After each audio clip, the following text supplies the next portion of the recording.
How to see save audio on Instagram. Hey guys, in this video I'll show you step by step on how to find audios you save on your Instagram account. So let's say now if I open my Instagram now, I'll just now tap on this reel section. After I open this reel section, let's say now I want to save the audio under this video. I want to save audio under this video, so now tap on this little icon, the audio. After you tap on this little icon, as you can see now it opened the audio for you. Here is the original audio, all the people that use the audio on their video. So tap on this save button at the top.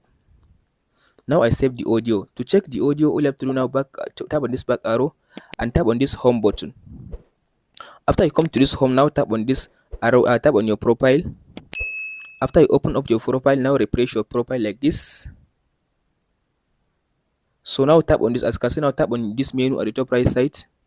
After you open this menu, now tap on this save button, this save. After you open this save, now tap on this audio section. Now you can be able to see all your audio that you save on Instagram. So tap on the audio you want to use. So tap on this use audio.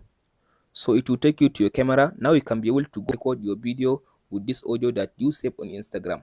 Hope this video helps you out. Don't forget to like, subscribe and share. Thank you for watching. In the next video.